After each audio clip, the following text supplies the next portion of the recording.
अच्छा बेटा, आज पढ़ेंगे methods of preparation of alkyl halide. कल हमने स्टार्ट किया था नया चैप्टर अल्काइल हैलाइड का, और जिसमें हमने इसका इंट्रोडक्शन भी पढ़ लिया था, इसकी क्लासिफिकेशन भी पढ़ ली थी, इसका नॉमेनक्लेचर भी पढ़ लिया था। मगर नॉमेनक्लेचर में थोड़ी कुछ पॉइंट्स और भी हैं, वो भी डिस्क्राइब कर दूंगा, मैं बता दूंगा आपको। ठीक है, आज हम पढ़ेंगे अल्काइल हैलाइड्स, उनकी प्रिपरेशन पढ़ेंगे, उनकी फिजिकल प्रॉपर्टीज पढ़ेंगे और उनकी रिएक्टिविटी पढ़ेंगे। और उसके बाद जो है जो कुछ रिवीजन भी करवानी है आपको अर्थोपेरा डायरेक्टिंग और मेटा डायरेक्टिंग हवाले से, क्योंकि टेस्ट में काफ़ी बच्चे पूछ रहे थे सर अर्थोपेरा डायरेक्टिंग और मेटा डायरेक्टिंग को थोड़ा रिवाइज कर दें। तो लास्ट में आज मैं आपको ये भी रिवाइज करा दूंगा अर्थोपेरा डायरेक्टिंग और मेटा डायरेक्टिंग के बारे में भी।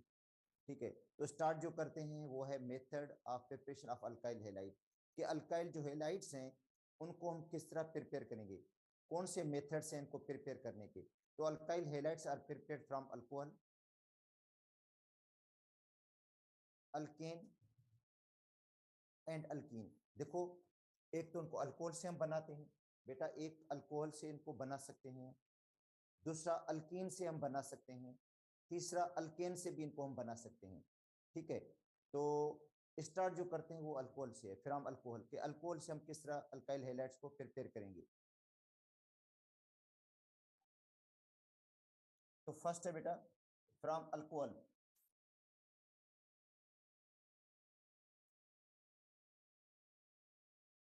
इनको अल्कोहल से प्रिपेयर किया जाता है। ठीक है, अब देखो अल्कोहल है,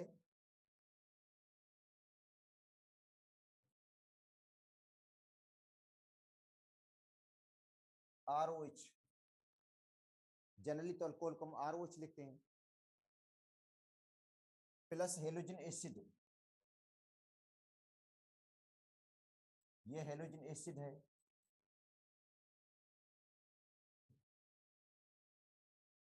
देखो अल्कोहल रिएक्ट करता है किसके साथ, हेलोजन एसिड के साथ, in the presence of catalyst ZnH2। बेटा ये कैटलिस्ट है ZnH2, एनहेड्रिस,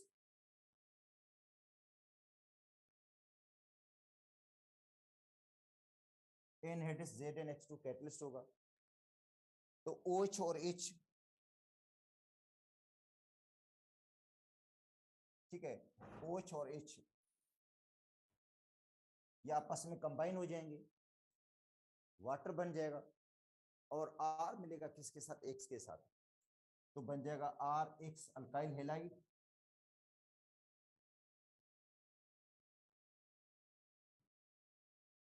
और प्लस में बनेगा H2O।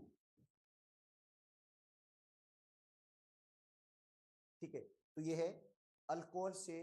देखो अल्कोहल है, अल्कोहल रिएक्ट करता है हेलोजनस के साथ, तो हमें अल्काइल हैलाइड मिल जाता है और दूसरा वाटर मिल रहा है। ठीक है, अच्छा अब देते हैं हम इथाइल अल्कोहल,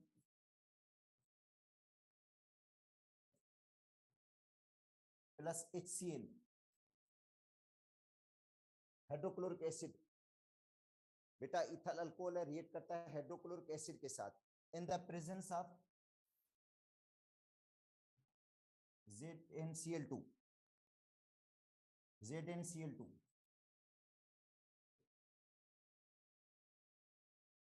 एनहाइड्रिस,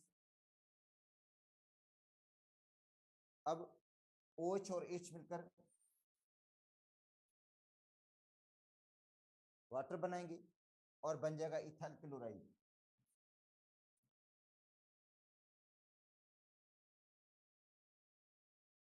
और plus water.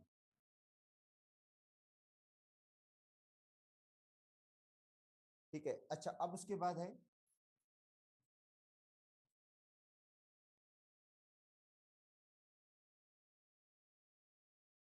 Secondary propyl chloride और secondary propyl alcohol, secondary propyl alcohol,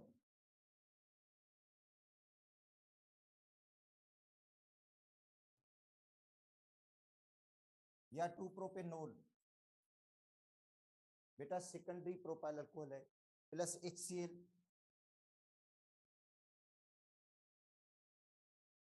in the presence of zinc chloride. Anhydrous, तो सेकेंडरी प्रोपाइल क्लोराइड मिल जाएगा।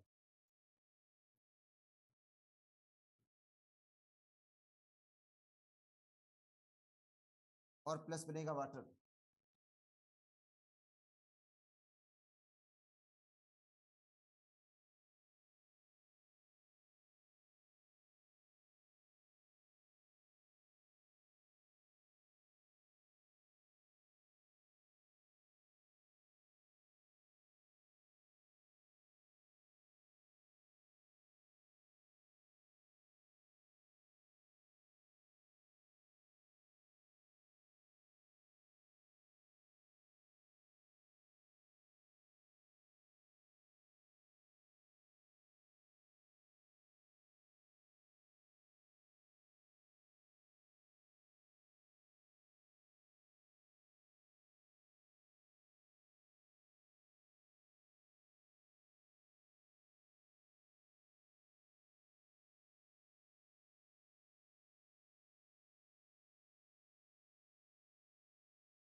अब आते हैं बेटा टर्शरी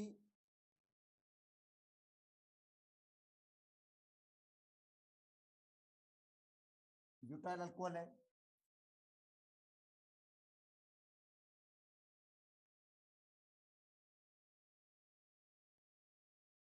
प्लस हाइड्रोक्लोरिक एसिड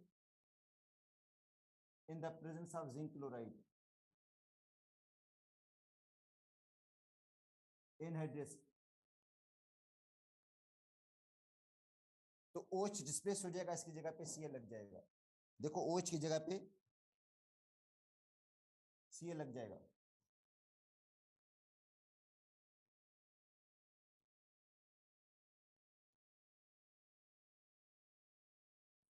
और प्लस बनेगा वाटर।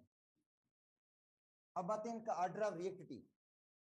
बेटा अल्कोहल का जो ऑर्डर ऑफ रिएक्टिविटी है, अल्कोहल का जिसमें अल्कोहल में से OH बॉन्ड रिलीज मतलब CO बॉन्ड ब्रेक हो रहा है, उसका ऑर्डर ऑफ रिएक्टिविटी होगा कि टर्शियरी अल्कोहल सबसे ज्यादा रिएक्ट होगा, ये रिएक्शन सबसे ज्यादा फास्ट होगा। और उसके बाद सेकेंडरी, उसके बाद प्राइमरी, और इसके अंदर ऑयली लेयर बनता है। तो टर्शियरी अल्कोहल के अंदर ऑयली लेयर जो अल्काइल हैलाइड का बनेगा जल्दी बन जाएगा। बेटा अल्काइल हैलाइड ऑयली लेयर बनाता है, तो अल्काइल हैलाइड का जो ऑयली लेयर बनेगा वो इसके अंदर जल्दी बनेगा। सेकेंडरी अल्कोहल के अंदर जो ऑयली लेयर बनता है वो 5 से 10 मिनट में बनता है, और प्राइमरी में तब तक नहीं बनेगा जब तक उसको हीट नहीं देंगे। ठीक है, तो इसका जो ऑर्डर ऑफ रिएक्टिविटी होगा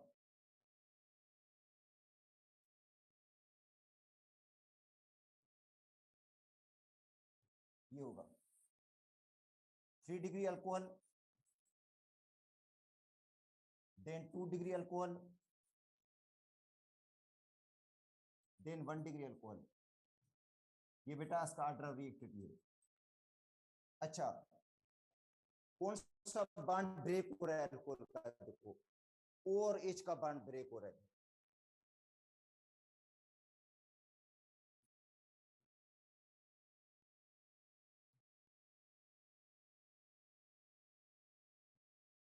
तो C और O का बॉन्ड इन अल्कोहल, बेटा C और O का बॉन्ड ब्रेक हुआ है, इसके अंदर C और O का बॉन्ड टूटेगा और तो अल्कोहल का ऑर्डर हो जाएगा। और HCl plus ZnCl2,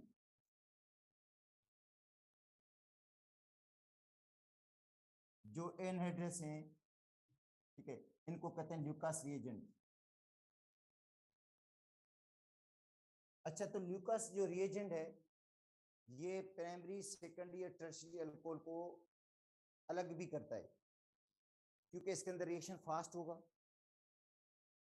tertiary alcohol के अंदर रिएक्शन जल्दी हो जाएगा, टर्शियरी अल्कोहल ज्यादा रिएक्टिव है, उसके बाद सेकेंडरी अल्कोहल, उसके बाद प्राइमरी अल्कोहल।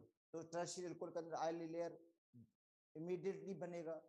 सेकेंडरी अल्कोहल के अंदर आयली लेयर 5 से 10 मिनट में बनेगा, और जो प्राइमरी अल्कोहल है उनमें आयली लेयर तब तक नहीं बनेगा जब तक इसको हीट नहीं देंगे। तो ये अल्कोहल के अंदर भी हमने ये पढ़ना है, जब अल्कोहल का चैप्टर स्टार्ट करेंगे तब भी हम ये पढ़ेंगे सेम, क्योंकि अल्कोहल का ये रिएक्शन है, ठीक है। और अल्कोहल की टेस्ट भी है, ये अल्कोहल का टेस्ट होता है, ठीक है। प्राइमरी सेकेंडरी और टर्शियरी अल्कोहल को अलग करने का क्या है, ठीक है, टेस्ट होता है बेटा। ये फॉर आइडेंटिफिकेशन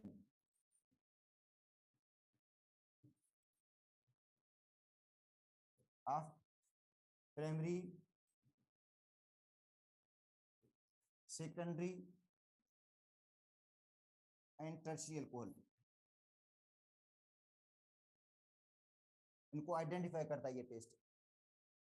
तो एक तो ये अल्कोहल के हिसाब से है, अल्कोहल को जब रिएक्शन को आते हैं हेलोजन एसिड के साथ। अच्छा, दूसरा भी रिएक्शन है बेटा, सेकंड रिएक्शन भी है, ठीक है। When alcohol react with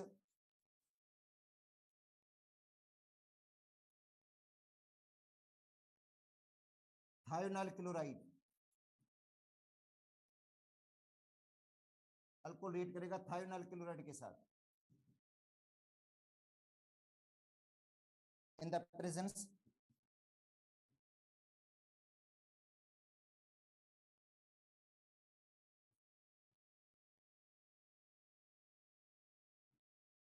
पैराडीन as a solvent. Alcohol बेटा रिएक्ट करेगा थायोनाइल क्लोराइड के साथ, सॉल्वेंट के पैराडीन यूज करते हैं इसके अंदर, तो भी अल्काइल हैलाइड बनेगा। देखो इथाइल अल्कोहल है प्लस SOCl2 है,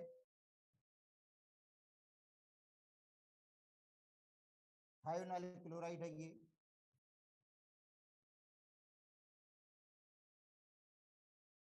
और इसका फार्मूला है पैराडीन का C5H5N, बेटा C5H5N। और पैराडीन को आप इस तरह भी लिख सकते हो,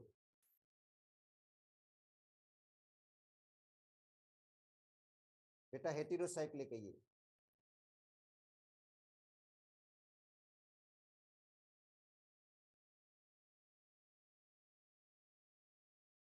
तो OH की जगह पे Cl लग जाएगा।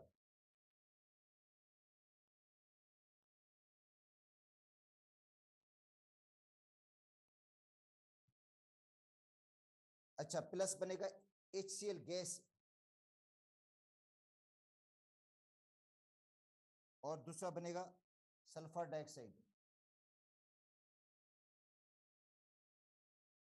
अब ये जो मेथड है ये समझे सबसे बेस्ट मेथड है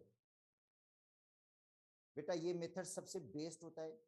रीजन, क्योंकि इसके अंदर जो बाय प्रोडक्ट है दोनों गैसेज हैं बेटा, जो बाय प्रोडक्ट है दोनों क्या होती हैं, गैसेज होती हैं, ठीक है। इसलिए उनको इजीली सेपरेट भी कर सकते हैं, क्योंकि वो गैसेज हैं, वो एवापोरेट हो जाएंगी।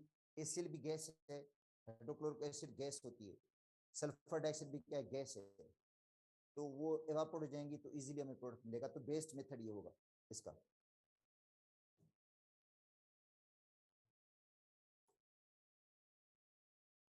अब आते हैं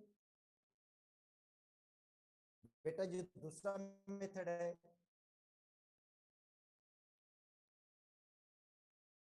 by reaction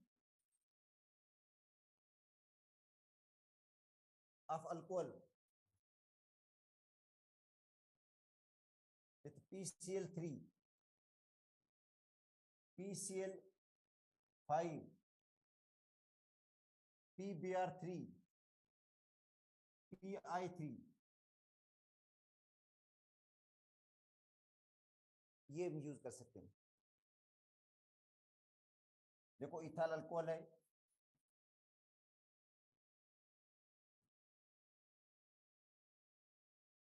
ethyl alcohol react करता है फास्फोरस ट्राइक्लोराइड के साथ,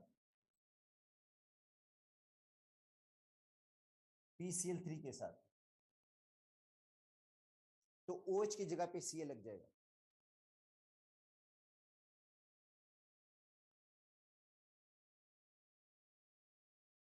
इथाइल क्लोराइड बन गया बेटा, इथाइल क्लोराइड ये बन गया। OH की जगह पे Cl, और जो बाय प्रोडक्ट बन जाता है वो बनता है इसमें H3PO3। बेटा बाय जो प्रोडक्ट बनता है वो बनता है H3PO3, phosphorus acid, phosphorus acid बनता है, फास्फोरिक नहीं फास्फोरस एसिड है, H3PO3 बन जाता है। इसके आगे 3 लगा दो, इसके आगे 3 लगा दो तो बैलेंस करने के लिए। इथाइल अल्कोहल रिएक्ट करता है फास्फोरस पेंटाक्लोराइड के साथ, फास्फोरस पेंटाक्लोराइड PCl5 के साथ। तो अब OH की जगह पे Cl लग जाएगा, CH3 CH2 Cl हो गया। बेटा OH की जगह पे Cl लग गया। अगर एक जो Cl है वो H के साथ मिलकर HCl बनाएगा, हाइड्रोक्लोरिक एसिड, और एक बन जाएगा फास्फोरस POCl3, POCl3 बनेगा। तो इसके भी बाय प्रोडक्ट आपको याद करेंगे, कभी कभी ऐसे पूछ लेते हैं कि बाय प्रोडक्ट का भी पूछा जाता है। तो बेटा इसका जो बाय प्रोडक्ट है HCl और POCl3 है। ऐसे इथाइल अल्कोहल है, ये रिएक्ट करता है PBr3 के साथ, तो बन जाता है CH3 CH2 Br, ethyl bromide, ethyl bromide बन गया। और दूसरा बनेगा H3PO3, ऊपर वाला जो सेम प्रोडक्ट H3PO3, यहां पे 3 लगा दो, इधर 3 लग जाएगा। तो बेटा ये था अल्कोहल से प्रिपेयर करना। इनको अल्कोहल से प्रिपेयर करने के लिए हम जो रिएजेंट इस्तेमाल करते हैं, हेलोजन एसिड यूज करते हैं, और दूसरा जो हम इस्तेमाल करते हैं थायोनाइल क्लोराइड यूज करते हैं। बाकी इसके बाद जो है वो PCl3 PCl5 PBr3 PI3 भी हम यूज कर सकते हैं इसको बनाने के लिए। अब देखो इसके अंदर एक चीज और बतानी थी मुझे,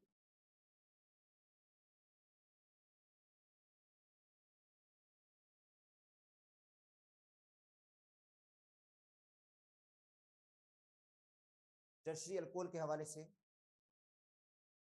कि टर्शरी अल्कोहल और टर्शरी अल्कोहल के अंदर जो मैकेनिज्म होता है बेटा, न्यूक्लियोफिलिक सब्स्टिट्यूशन रिएक्शन वाला मैकेनिज्म होता है। जो मैकेनिज्म है उसका न्यूक्लियोफिलिक सब्स्टिट्यूशन रिएक्शन है, क्योंकि OH भी न्यूक्लियोफाइल है और Cl भी न्यूक्लियोफाइल है। तो एक न्यूक्लियोफाइल निकल रहा है, दूसरा न्यूक्लियोफाइल लग रहा है, तो ये न्यूक्लियोफिलिक सब्स्टिट्यूशन रिएक्शंस होगा। अगर आपको कोई पूछे तो ये इसको एसिन रिएक्शंस बोलते हैं। ये बेटा रिएक्शन कौन सा होगा, ये होगा एसिन 1 रिएक्शन होगा।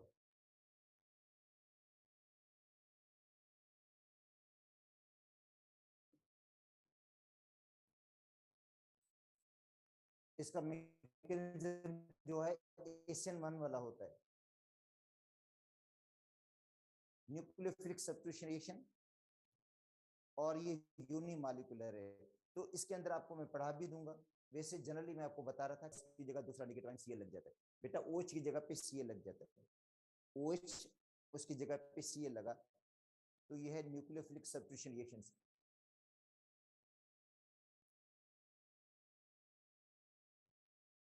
न्यूक्लियोफिलिक सब्स्टिट्यूशन रिएक्शंस,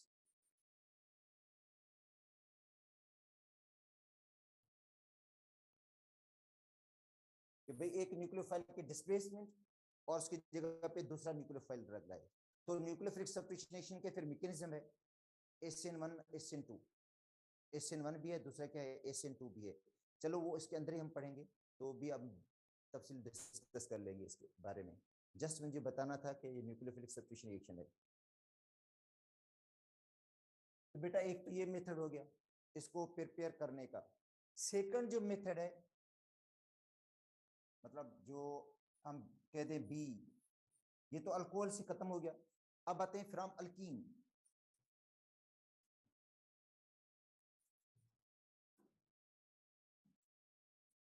अल्कीन से बना सकते हैं इनको हम। देखो अल्कीन जो है उसी से भी इनको हम प्रिपेयर कर सकते हैं। ठीक है, कैसे? अल्कीन में, ये अल्कीन है, इसके अंदर आप ऐड कर दो HCl, हाइड्रोक्लोरिक एसिड, तो एक कार्बन के साथ हाइड्रोजन लग जाएगा, दूसरे के साथ Cl लग जाएगा। बेटा एक कार्बन के साथ हाइड्रोजन, दूसरे के साथ Cl, और ये इलेक्ट्रोफिलिक एडिशन रिएक्शन होता है। ये जो रिएक्शन कहलाता है वो कहलाता है इलेक्ट्रोफिलिक एडिशन।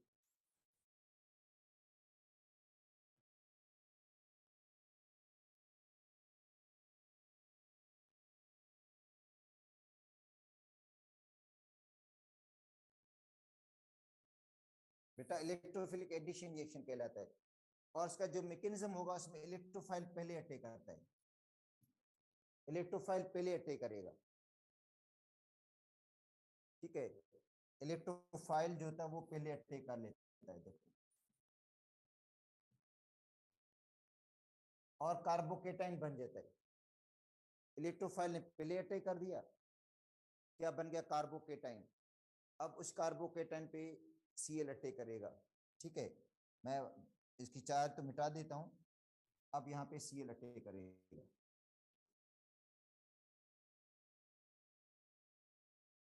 और ये बन गया क्लोरोइथेन या इथाइल क्लोराइड। तो इसका मैकेनिज्म के हवाले से मैं बता रहा था कि ये इलेक्ट्रोफिलिक एडिशन रिएक्शन, ये अल्कीन में भी मैं पढ़ा चुका हूं आपको कि बेटा अल्कीन के जो एडिशन रिएक्शंस हैं वो इलेक्ट्रोफिलिक एडिशन रिएक्शंस कहलाते हैं। इनमें इलेक्ट्रोफाइल पहले अटैक करता है। अब आते हैं प्रोपीन।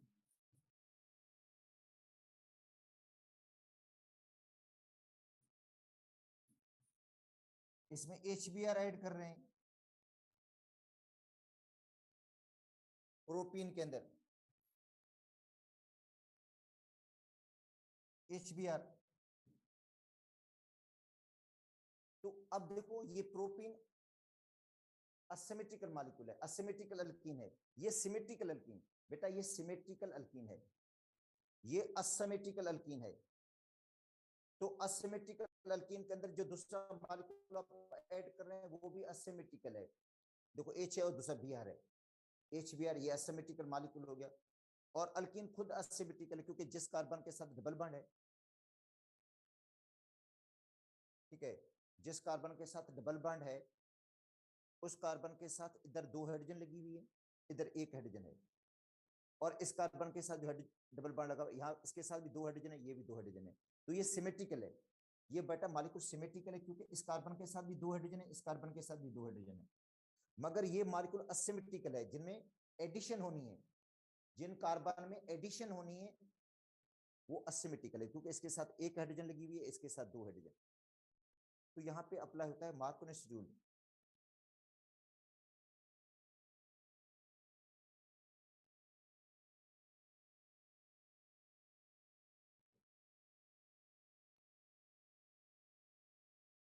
ये क्या कहता है? जो मॉलिक्यूल का नेगेटिव पार्ट होता है, बेटा मॉलिक्यूल का नेगेटिव पार्ट उस कार्बन के साथ ऐड होगा जिसके साथ लीस्ट हाइड्रोजन है। जो मॉलिक्यूल का नेगेटिव पार्ट है वो उस कार्बन के साथ लगेगा जिसके साथ लीस्ट हाइड्रोजन है। इसका मतलब है जो Br लगेगा वो उस कार्बन के साथ लगेगा जिसके साथ हाइड्रोजन लीस्ट है, इसके साथ, और हाइड्रोजन इसके साथ लगेगी, मगर पहले हाइड्रोजन अटैक करेगी। इस तरह हो जाएगा इसका जो मैकेनिज्म है। ये बॉन्डिंग इलेक्ट्रॉन्स यहाँ पे जाएंगे, पाई इलेक्ट्रॉन्स यहाँ पे शिफ्ट होंगे, इस कार्बन पे नेगेटिव चार्ज आएगी और हाइड्रोजन इसी कार्बन पे अटैक करेगी। ठीक है, ये बन जाएगा इंटरमीडिएट में CH3 CH, ये हो गया CH3, और यहाँ पे चार्ज आ गई पॉजिटिव। 2 डिग्री कार्बोकेटाइन बनाए, बेटा 2 डिग्री कार्बोकेटाइन, ये 2 डिग्री कार्बोकेटाइन बना है क्योंकि यहाँ पे H अटैक कर लिया इसने, और ये बना है 2 डिग्री कार्बोकेटाइन। अब Br बीच वाले कार्बन पे लग जाएगा, जो Br लगेगा वो सेकंड कार्बन पे लगेगा, इस पे अटैक कर लेगा। इसको मिटा देता हूँ चार्जेस को, मगर अब नोट कर दो यहाँ पे पॉजिटिव चार्ज आएगी। अब Br यहाँ पे अटैक कर देगा और ये बन जाएगा 2 ब्रोमोप्रोपेन।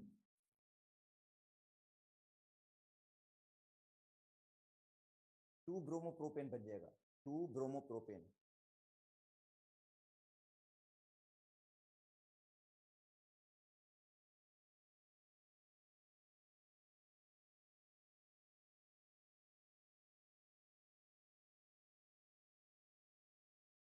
HBr ऐड कर रहे हैं,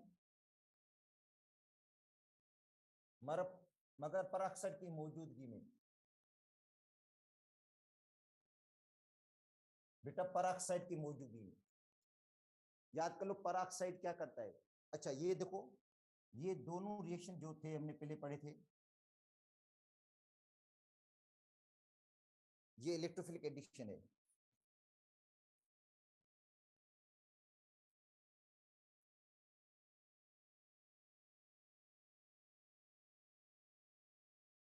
ये इलेक्ट्रोफिलिक एडिशन है,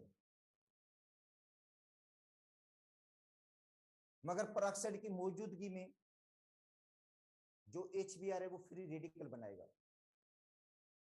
बेटा परऑक्साइड की मौजूदगी में HBr बनाएगा फ्री रेडिकल, और जो एडिशन होगी इसको कहेंगे फ्री रेडिकल एडिशन। HBr जो है परऑक्साइड की मौजूदगी में क्या बनाता है, फ्री रेडिकल बनाता है, और जो एडिशन होगी इसको कहेंगे free radical addition. Free radical addition, electrophilic addition नहीं हुई अब परऑक्साइड की मौजूदगी में, वो सिर्फ HBr, HCl नहीं। HCl फ्री रेडिकल नहीं बनाता क्योंकि इसकी बॉन्ड एनर्जी बहुत ज्यादा है, और HI जो फ्री रेडिकल बनाता है वो अनस्टेबल होते हैं, जल्दी आपस में कंबाइन होकर I2 मॉलिक्यूल में तब्दील हो जाते हैं। सिर्फ जो फ्री रेडिकल में रिएक्शन देता है वो सिर्फ HBr देता है परऑक्साइड की मौजूदगी में, और एंटी मार्कोनिस रूल होगा।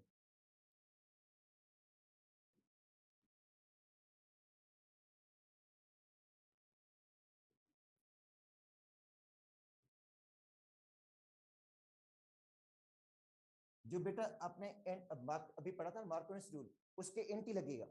अब Br उस कार्बन के साथ लगेगा जिसके साथ ज्यादा हाइड्रोजन होगी, तो Br वहां पे लगेगा जिस कार्बन पे ज्यादा हाइड्रोजन होगी, तो अब Br जो लगेगा वो इस कार्बन के साथ लग जाएगा और हाइड्रोजन इसके साथ लगेगी, और ये फ्री रेडिकल एडिशन रिएक्शन होगा। बेटा free radical addition reaction, electrophilic addition reaction नहीं है ये। इलेक्ट्रोफिलिक एडिशन रिएक्शन पहले वाला था जो आपको पढ़ा दिया मैंने, ये वाला है, ठीक है। यहाँ पे पेरोक्साइड नहीं यूज हुआ है, तो ये मार्कोनिस रूल अप्लाई हुआ, और Br जो है वो उस कार्बन के साथ अटैच होगा जिसके साथ हाइड्रोजन लीस्ट थी, मगर अब जो है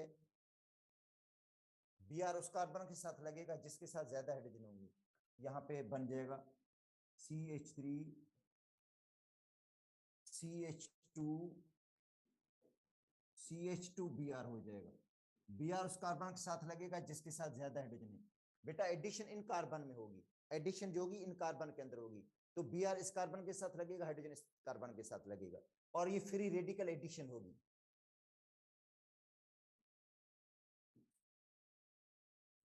ये बन गया 1 ब्रोमोप्रोपेन,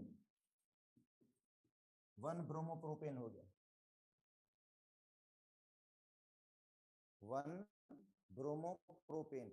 अच्छा अब देखो एक चीज और भी आपको मैं बता देता हूं, CH3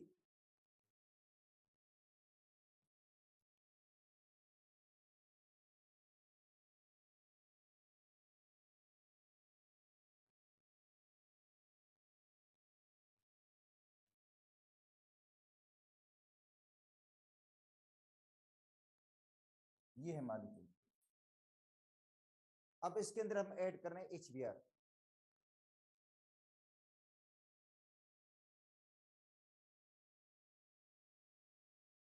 पेरोक्साइड नहीं है,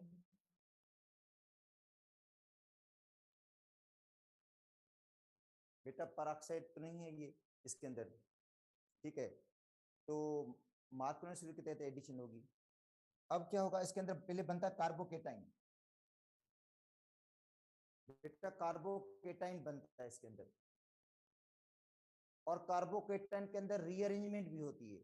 जो कार्बोकेटाइन है उसके अंदर रीअरेंजमेंट भी चांसेस होते हैं, रीअरेंजमेंट के। तो अब देखो ये इलेक्ट्रॉन्स यहाँ पे शिफ्ट होंगे, पाई इलेक्ट्रॉन्स, और जो हाइड्रोजन होगी कार्बन पर अटैक करेगी जहां पे इलेक्ट्रॉन की शिफ्टिंग हुई है, क्योंकि हाइड्रोजन को उस कार्बन के साथ लगना है जिसके साथ हाइड्रोजन लीस्ट है, और हाइड्रोजन को उस कार्बन के साथ लगना है जिसके साथ हाइड्रोजन ज्यादा है, और Br को उस कार्बन के साथ लगना है जिसके साथ हाइड्रोजन कम है। मगर पहले हाइड्रोजन लगेगी, कार्बोकेटाइन बनेगा इंटरमीडिएट में, तो जो हाइड्रोजन होगी वो इस कार्बन पे अटैक करेगी और ये बन जाएगा compound CH3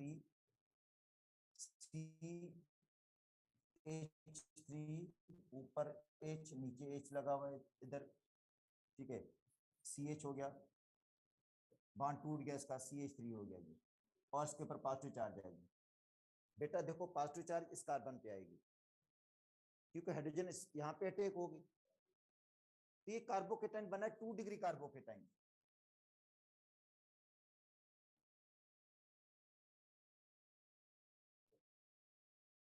two degree carbocation है। अच्छा 2 डिग्री कार्बोकेटाइन में रीअरेंजमेंट पॉसिबल होती है अगर से 3 डिग्री बन जाए, इससे अगर 3 डिग्री बनने के चांसेस हों 2 डिग्री से, ठीक है, इससे 3 डिग्री बन सकता है। कैसे? ये अगर हाइड्रोजन यहाँ पे शिफ्ट हो जाए, ये हाइड्रोजन यहाँ पे शिफ्ट हो जाए, तो यहाँ पे पॉजिटिव चार्ज आ सकता है, 3 डिग्री कार्बोकेटाइन बन सकता है, और होता है इससे। इसके अंदर रीअरेंजमेंट होगी, ठीक है, रीअरेंजमेंट में, ठीक है, H negative ion, H negative ion shift, इसको कहते हैं हेड्राइड आयन शिफ्ट।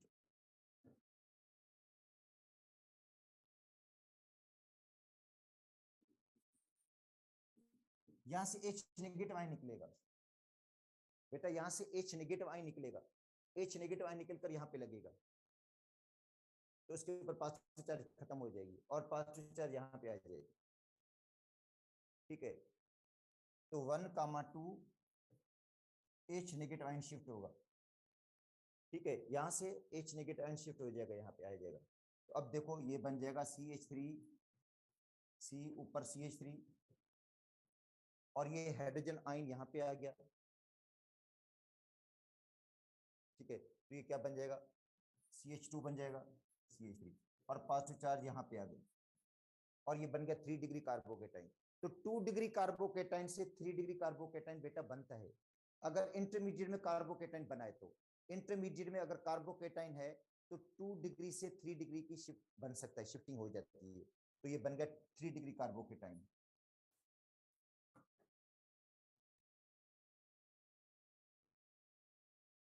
अच्छा अब इस 3 डिग्री कार्बोकेटाइन पर Br अटैक करेगा, इस 3 डिग्री कार्बोकेटाइन पे अटैक कौन करेगा, Br। सेकंड स्टेप में, ये स्टेप 1 हो गया, अब सेकंड स्टेप में ये जो 3 डिग्री कार्बोकेटाइन है जो रीअरेंजमेंट के बाद बना है, इस पर अटैक कौन करेगा, Br अटैक करेगा, और Br कहां पे लगेगा, इस कार्बन पे।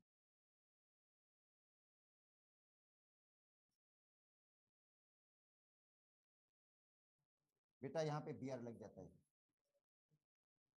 CH2,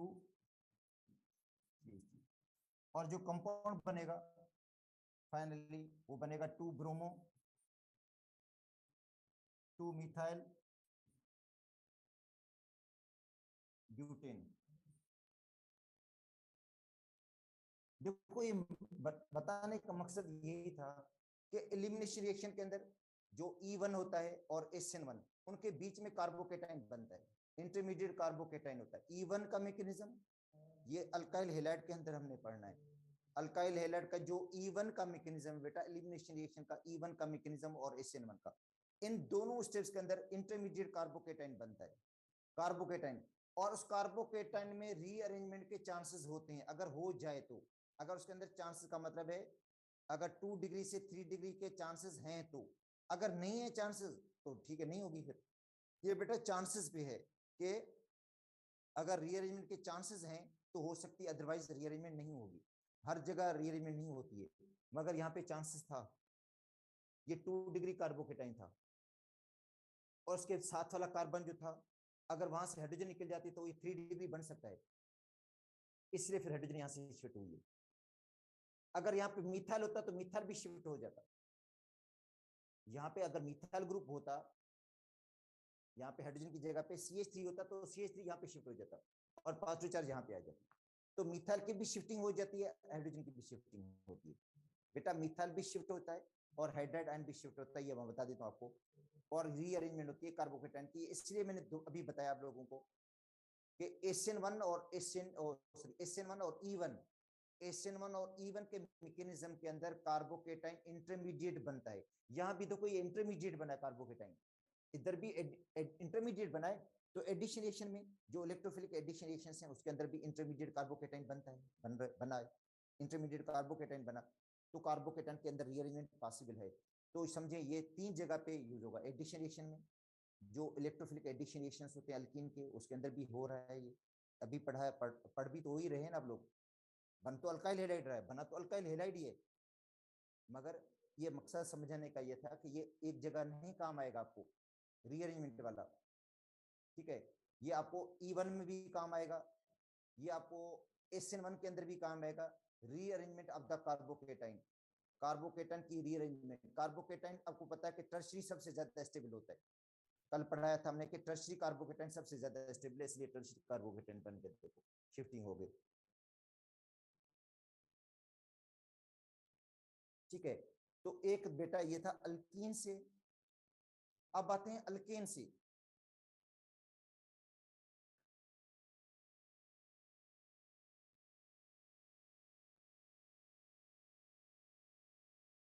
अल्केन से भी हम अल्काइल हैलाइड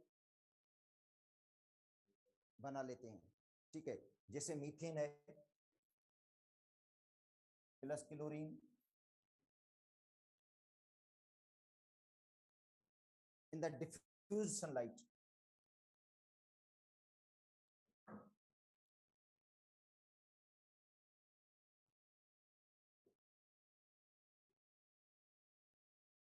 बेटा डिफ्यूज सनलाइट की मौजूदगी में या हाई टेम्परेचर पे, क्योंकि इसका जो मैकेनिज्म है फ्री रेडिकल वाला है। बेटा ये जो हेलोजिनेशन ऑफ अल्केन है ना, हेलोजिनेशन ऑफ अल्केन, तो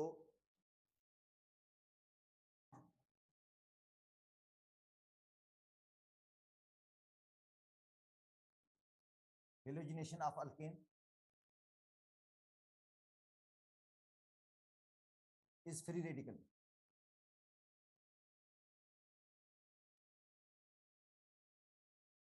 सब्स्टिट्यूशन,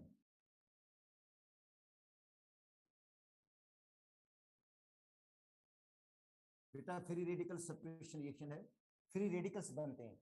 और फ्री रेडिकल के लिए या तो सनलाइट चाहिए या अल्ट्रावायलेट लाइट चाहिए या हाई टेम्परेचर चाहिए, फ्री रेडिकल तभी बनेंगे, ठीक है। अब क्या होगा, हाइड्रोजन की जगह पे क्लोरीन लग जाएगा, CH3Cl बन जाएगा प्लस ACl, बन गया क्लोरोमीथेन। हाइड्रोजन की जगह पे क्लोरीन लग गया, हाइड्रोजन को रिप्लेस कर लिया, हाइड्रोजन की जगह पे क्लोरीन लग गया।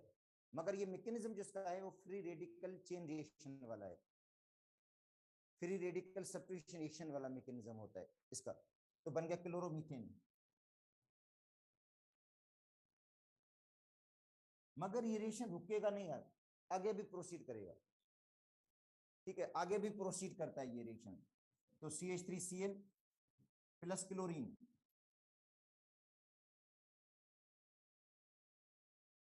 तो ये बन गया डाइक्लोरोमीथेन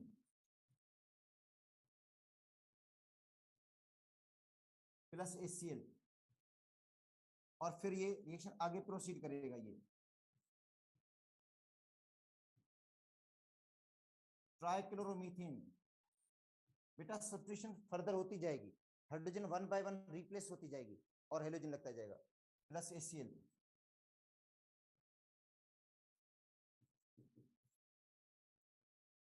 ट्राइक्लोरोमीथेन, जिसको वैसे कहते हैं क्लोरोफॉर्म।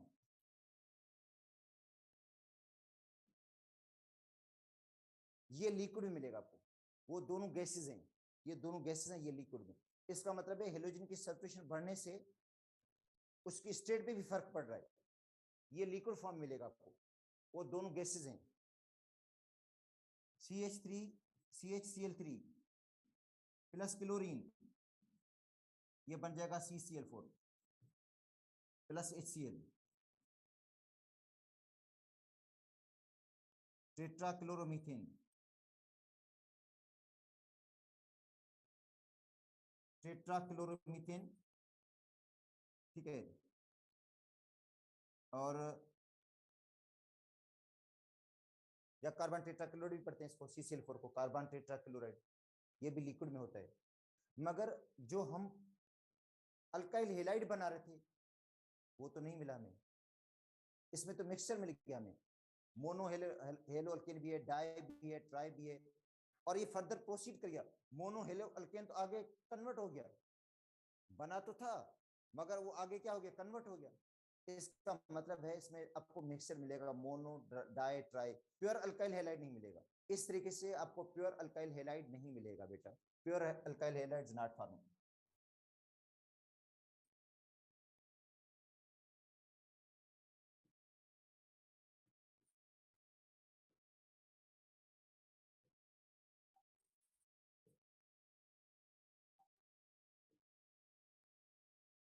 प्योर अल्काइल हेलाइड तो नहीं मिलेगा आपको, मगर ये तो मिक्सचर मिल गया, मोनो डाई ट्राई टेट्रा का मिक्सचर मिल जाएगा, ठीक है। तो बेटा इस तरीके से आपको प्योर अल्काइल हैलाइड नहीं मिलेगा, बाकी आपको मिलेगा मिक्सचर, ठीक है। तो ये मेथड सुइटेबल नहीं है इसके लिए प्रिपेयर करने के लिए, क्योंकि आगे इसकी फर्दर कन्वर्जन हो जाती है। अच्छा एक चीज और भी बता दूं आपको, अल्काइल आयोडाइड इस तरीके से बनेगा भी नहीं, तो अल्काइल जो आयोडाइड है ये तो फिर भी बन तो जाते हैं, अल्काइल आयोडाइड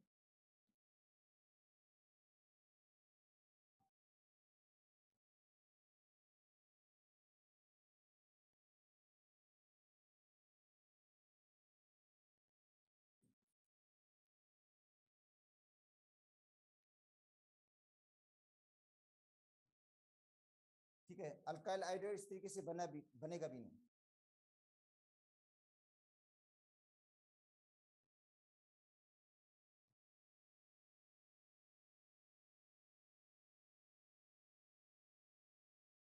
इस तरीके से बनेगा नहीं, क्यों? अब देखो मीथेन प्लस आयोडीन,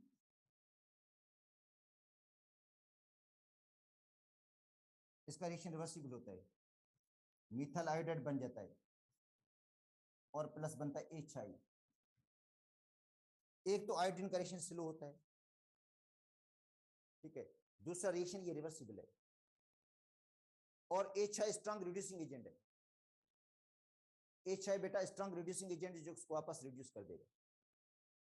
देखो रिएक्शन रिवर्सिबल है, रिवर्सिबल का मतलब बैकवर्ड जा रहा है, बैकवर्ड भी जाता है ये, ठीक है। दूसरी बात HI स्ट्रांग रिड्यूसिंग एजेंट है,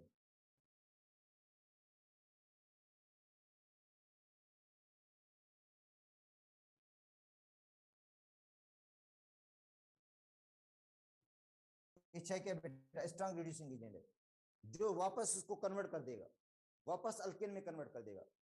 तो इसका मतलब है ये मेथड सही नहीं है अल्केन बनाने का, वो अल्काइल आयोडाइड को बनाने का, अल्काइल आयोडाइड को बनाने का ये मेथड सही नहीं है। अल्काइल आयोडाइड जो है इस तरीके से नहीं बनेगी, ठीक है। एक तो रिएक्शन रिवर्सिबल है, एक तो रिएक्शन रिवर्सिबल है, दूसरा ये कि HI जो होता है वो स्ट्रांग रिड्यूसिंग एजेंट है, जो मिथाइल को वापस रिड्यूस कर देगा मीथेन के अंदर। तो इसका मतलब है ये मेथड सही नहीं है अल्काइल आयोडाइड को प्रिपेयर करने का, ठीक है। तो अल्काइल